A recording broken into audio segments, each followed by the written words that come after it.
Jason Zimmerman is here today to talk to Emory men's basketball. Coach, you guys getting ready to pack up, hitting the road for the first UAA weekend, NYU and Brandeis. Yeah, it's nice to be able to get in that UAA rhythm of Friday and Sunday games, and there's a rhythm to it, and to be able to start that on the road, whether you're on the road or at home, there's a rhythm to the UAA season that makes it fun, and we're excited to start that trip to New York and Boston. Yeah, Friday you got NYU. Talk about what you've seen so far from NYU on film. Yeah, they got a couple veteran leaders in Martinelli and Feldman that are tremendous players and kind of anchor them, and then they have some really good young talent that is looking to fit in there, and so it's going to be a challenge for us being on the road, and our first UAA road game, it's always a challenge.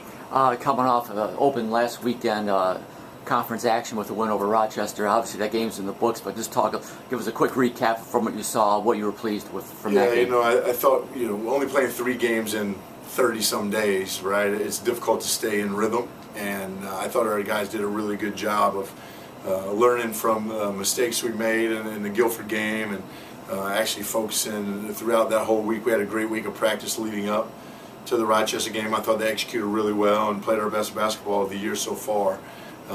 They set the bar at how well they can execute, and we look forward to trying to move that bar a little bit higher. You just alluded to execution. What are the keys in your mind in continuing that execution and maintaining that high level? Yeah, we got to value the ball a little bit better than we have at the beginning of the year, and we talked to Nick and to Roman about just those 2 guys in particular really setting the tone for that, valuing the ball a little bit more, and still playing with great pace for us. So that doesn't mean slow down for us, but just taking care of the basketball, and that goes for everybody as well. We've been rebounding really well. We need to keep that being one of our positives of our team. But I thought defensively, we really, with our assignments, our rotations were a little bit better, and the guys were just a little bit more focused on switches and communication. They look like they've been practicing for a week, right? They look like they've got back from holiday break and they've been together, and that's a great sign for our coaching staff to see. All right, Coach, thanks very much for your time. We'll let you get back to work. Good luck this weekend, and we'll see you when you get back. Thanks, Sean.